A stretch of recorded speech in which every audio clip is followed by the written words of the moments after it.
Bueno chicos, para recordar, entonces vamos a ver cómo se resuelve un ejercicio de cálculos estequiométricos utilizando el método directo. Esto solamente para que lo recuerden. Recordemos que estamos hablando de relaciones estequiométricas, que son diferentes de las reacciones químicas. Acá tenemos un ejercicio de los que trabajamos en la clase anterior. ¿Qué masa de ácido sulfúrico en gramos se requiere para que al reaccionar con un exceso de zinc produzca 200 gramos de sulfato de zinc? Tenemos en verde señaladas las unidades que nos están mostrando nuestra relación estequiométrica y los compuestos que van a ser parte de nuestro problema. Recordemos que primero vamos a verificar que nuestra ecuación química esté balanceada, como en este caso. Luego identificamos la relación estequiométrica que vamos a trabajar. Si estamos hablando de gramos acá y gramos acá, quiere decir que nuestra relación estequiométrica es gramo-gramo. Y vamos a aplicar el método directo. ¿Listo? Para eso, una vez verificamos que nuestra ecuación está balanceada, entonces vamos a ver los elementos o los compuestos, que hacen parte de nuestra reacción. El siguiente paso es hallar el peso molecular o la masa molecular de cada uno de los compuestos que están relacionados en el problema. Entonces empezamos. Una mol de ácido sulfúrico va a equivaler a su peso molecular. Para hallar el peso molecular, recordemos, tomamos cada uno de los elementos que hacen parte del compuesto, en este caso hidrógeno, azufre, oxígeno. Hallamos el peso atómico que está en la tabla periódica. Para el hidrógeno va a ser 1 gramo por mol, 32 gramos mol para el azufre, 16 gramos mol para el oxígeno, y los vamos a multiplicar por el subíndice que tiene cada uno de ellos. El hidrógeno lo multiplicamos por 2, como aparece acá, el azufre por 1 y el del oxígeno por 4, como aparece en el subíndice. Esto nos da un valor de 98 gramos mol, que equivale al peso molecular del hidrógeno. Hacemos lo mismo para el sulfato de zinc. Entonces el zinc tiene un peso atómico de 65 gramos mol según la tabla periódica. Esto lo multiplicamos por 1, nos da obviamente 65 gramos. Azufre 32 gramos mol es su peso atómico, y el oxígeno 16 gramos mol lo multiplicamos por 4, que aparece en el subíndice. Esto nos da un total de 161 gramos mol. Listo. Bien, ahora, siguiente paso, identificamos qué es lo que nos están preguntando. ¿Cuántos gramos de ácido sulfúrico se requieren para producir 200 gramos de sulfato de zinc? Esa es la pregunta. ¿Listo? Hacemos entonces la proporción. Si 98 gramos de ácido sulfúrico producen 161 gramos de sulfato de zinc, ¿cuántos gramos de ácido sulfúrico se requieren para producir 200 gramos de sulfato de zinc? Listo, último paso, despejamos nuestra incógnita. Entonces 200 gramos de sulfato de zinc, que son los que nos da el ejercicio, los vamos a multiplicar por 98 gramos de ácido sulfúrico, que corresponden a la masa molecular, ¿cierto? Y esto lo vamos a dividir en 161 gramos de sulfato de zinc que vienen de la masa molecular. ¿Listo? Cancelamos las unidades. Gramos de sulfato de zinc con gramos de sulfato de zinc se cancelan. ¿Listo? Y nos quedan los gramos de ácido sulfúrico, que es lo que nos pide nuestro ejercicio. Operamos. 200 por 98 gramos de ácido sulfúrico dividido en 161 nos da 121,7 gramos de ácido sulfúrico. Y de esta manera, a través del método directo, podemos hallar relaciones estequiométricas gramo-gramo, gramo-mol, que son las que hemos trabajado en clase. Bueno, una siguiente relación estequiométrica, recordemos que vimos la clase anterior, fue el reactivo límite. Esta la usamos cuando no estamos seguros de la cantidad de reactivos que se necesitan para obtener cierta cantidad de productos. Entonces vamos a ver con un ejemplo. Entonces aquí tenemos nuestra ecuación química. Vamos a ver cuál es el reactivo límite, si el hidróxido de sodio o el dióxido de carbono. ¿Cuál de estos dos reactivos se encuentra en límite y va a determinar la producción de carbonato de sodio y agua? Si supongamos que tenemos 45 gramos de hidróxido de sodio y 28 gramos de CO2. Lo primero que hacemos, recordemos siempre, es balancear nuestra ecuación. En este caso la ecuación no está balanceada. Voy a agregar un 2. Si nos damos cuenta tenemos 2 átomos de sodio. Acá teníamos 1. Agrego el coeficiente y de esta manera ya igualo mi ecuación. Verifico todos los elementos están perfectamente balanceados y continúo. Entonces vamos a empezar por el reactivo que es el hidróxido de sodio. ¿Listo? Recordemos que en este caso tendremos que hacer la operación para los dos reactivos. Entonces vamos a mirar cuál es esa relación de moles. Tomamos estos 45 gramos de hidróxido de sodio, ¿cierto? Y vamos a dividirlo, esto de manera directa, sobre el peso molecular, ¿listo? El peso molecular para este caso es de 80 gramos sobre mol de hidróxido de sodio. Y operamos. Lo primero que hacemos es cancelar unidades, gramos con gramos, y nos quedan moles. Entonces realizamos la operación y obtenemos 0,562 moles de hidróxido de sodio. Listo. Hacemos lo mismo para el siguiente reactivo, el dióxido de carbono. Entonces tenemos 28 gramos de CO2. Recordemos que estos datos que se ponen arriba provienen del problema y lo vamos a dividir sobre el peso molecular, que en este caso es 44 gramos mol. ¿Listo? De CO2. Cancelamos los gramos y operamos. Obtenemos 0,636 moles de dióxido de carbono. Verificamos y el reactivo que está en menor cantidad va a ser nuestro reactivo límite. El que está en mayor cantidad va a ser el reactivo en exceso. Este será nuestro reactivo límite y por tanto va a, como su nombre lo indica, limitar la cantidad de carbonato de sodio y agua que se van a producir en nuestra reacción.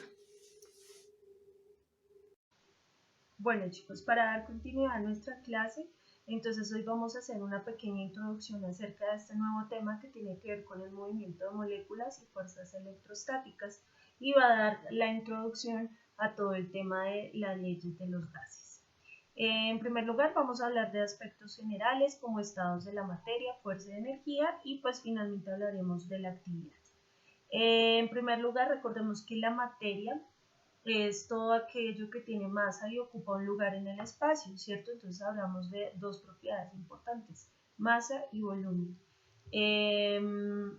Asimismo, tiene unas propiedades generales específicas y unos estados de la materia que pueden variar a través de los cambios físicos que se dan en las sustancias. Entonces vamos a empezar con el estado sólido, que se caracteriza por tener una forma y un volumen constante, pues debido a que sus partículas están muy unidas gracias a fuerzas de atracción que son muy grandes, de tal modo que ocupan unas posiciones fijas prácticamente. En el estado sólido las partículas solamente pueden moverse vibrando o oscilando alrededor de unas posiciones que son fijas, pero no pueden moverse trasladándose de manera libre a lo largo del sólido como ocurre en otros estados. Aquí podemos ver, entonces, las líneas amarillas representan esas fuerzas de atracción grandes que se presentan en las moléculas. El estado líquido, entonces tiene un volumen constante. Las partículas están unidas por fuerzas de atracción que son menores en comparación a los sólidos, y esto les permite trasladarse de manera libre. Digamos que su forma y su volumen van a depender pues en lo que se encuentran contenidas en un recipiente, demás. Por lo tanto, pues no tienen una forma fija y se adaptan al contenedor o al recipiente. Aquí estamos viendo entonces ya la libertad de las moléculas para moverse es mayor, la fuerza es más débil y la energía va aumentando. Vamos a hablar del estado gaseoso. Los gases no tienen una forma fija, al igual que pasa con los líquidos. Sin embargo, pues su volumen tampoco va a ser fijo. Y las fuerzas que mantienen unidas las moléculas son muy pequeñas o muy débiles. Por lo tanto, pues en una sustancia en estado gaseoso se va a mover mucho más rápido, de forma muy desordenada, de tal manera que se va a formar choques entre las diferentes moléculas o partículas con las paredes del recipiente que lo contengan, ¿sí? Algo así como lo que pasa pues cuando tenemos una olla a presión, al interior contiene líquido, generalmente es agua, y en la medida en que va aumentando la energía, las fuerzas van haciéndose más pequeñas y las moléculas empiezan a moverse con más libertad. A mayor energía, mayor va a ser el movimiento de las moléculas y menor va a ser la fuerza de atracción que hay entre ellas, generando pues estos diferentes estados de la materia. También se conocen otros estados como el plasmático, que es un gas ionizado, generalmente lo vamos a encontrar presente en el espacio, en las estrellas, en el universo. Entonces el plasma es una especie de gas en el que pues, los átomos o las moléculas que lo componen han perdido parte de los electrones. Es un estado parecido al gas, pero compuesto por electrones, cationes y neutrones. En muchos casos el estado plasma pues, se genera por una combustión y vemos que la energía en este estado es altísima. Por ejemplo, el Sol y las estrellas se encuentran en este estado. Encontramos ahora pues un estado condensado, también conocido como superfluido, que se caracteriza por presentar poca fricción y viscosidad. Se obtiene cuando un gas se licúa, se llama esto, pasa de gas a líquido, y ocurre cuando hay altas presiones y bajas temperaturas. ¿Sí? Estas son las condiciones en las que se puede dar este estado de la materia. Bueno, entonces para la formación de estados hablábamos hace un momento acerca de la fuerza. Entonces el estado de una muestra cualquiera de materia pues va a depender de la fuerza entre las partículas que la forman. Entonces decíamos hace un momento, entre más fuerte sea esa fuerza, más rígida será la materia. Entonces hablaríamos de un estado sólido. En la medida en que estas fuerzas se van debilitando por efecto de la energía que aumenta, esas fuerzas pues también se reducen. Podemos hablar en este caso de fuerzas de cohesión, la cual mantienen unidas a las partículas que forman el cuerpo. Entonces hablamos de las fuerzas de cohesión fuertes cuando están en estado sólido, menores cuando están en estado líquido y muy pequeñas cuando están o débiles cuando están en estado gaseoso. También podemos encontrar las fuerzas de adhesión, que pues es aquella que permite a una sustancia adherirse a una superficie, como ocurre con los líquidos. Entonces, por ejemplo, el agua cuando se adhiere a los vidrios de una ventana. Entonces, esas son las fuerzas de adhesión que pues ya en la próxima clase vamos a retomar. Y les decía que la energía determina también el estado de la materia. Entonces acá estamos viendo en la imagen cómo se mantienen adheridas las partículas de una sustancia en estado sólido. Ya vemos que en el líquido se mueven con mayor libertad, sin embargo hay una atracción entre ellas que aún se conserva, y en el estado líquido las moléculas se mueven con total libertad y chocan pues con las paredes del recipiente. Esto se debe a que la energía va aumentando en ese sentido, del sólido al gas. La energía es la capacidad pues para orar, transformar o poner en movimiento cualquier sustancia, objeto o cuerpo que se presente en la naturaleza. Entonces, la energía o la materia, perdón, está sujeta pues a los cambios, ¿cierto? Por ejemplo, un cambio de posición, un cambio de velocidad, de composición o de estado químico. Eh, para que esto sea posible, para que haya un cambio de posición, un cambio de velocidad, de composición o estado químico en nuestro caso, se requiere de energía. Entonces, sin energía, ningún proceso físico, químico o biológico sería posible. Bueno, la energía se clasifica en dos grandes tipos: la energía potencial y cinética, que yo creo que se familiarizan por física. Entonces, la energía potencial es aquella que posee un cuerpo gracias a su posición en el espacio o su composición química, que es lo que nos interesa, y la cantidad de materia, ¿sí? Entonces, para efectos de sustancias y moléculas, estamos hablando que la energía potencial se presenta en su composición química y la cantidad de materia en relación a esta. Y la energía cinética es aquella que posee un cuerpo gracias a su movimiento en el espacio. Por esta razón, cada vez que nos hablan de energía cinética, nos están comunicando una característica del movimiento de los cuerpos. ¿Listo?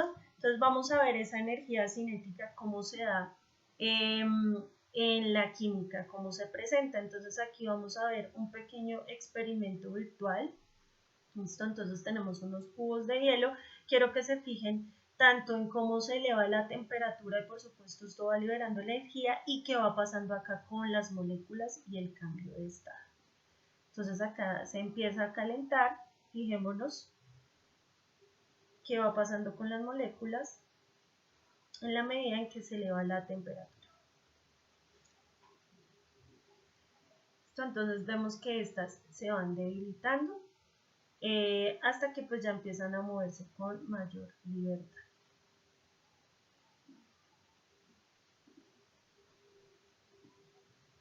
¿Listo? Ok, chicos, entonces pues ya este tema lo vamos a retomar la próxima clase. El día de hoy pues la idea es que ustedes desarrollen unos ejercicios para complementar el tema de cálculos estequiométricos. Por eso fue que se hizo el repaso. En segundo lugar, realizar un mapa conceptual de este nuevo tema, pues con los conceptos generales que trabajamos acá. Y pues no olviden ingresar a la clase virtual en Zoom para resolver dudas. Ahí les explicaré la actividad. Ojo, porque esta vez pues no les voy a explicar cómo se resuelven los ejercicios, porque para eso les mostré esos videitos de repaso y hicimos los ejercicios de la clase anterior. Entonces la idea es que esta vez si ustedes los hagan solos, entonces resuelvo dudas muy puntuales y acerca pues de algo que no haya quedado claro de esta pequeña introducción que hicimos al siguiente tema. Entonces les agradezco, chicos, por su tiempo y nos vemos en un rato.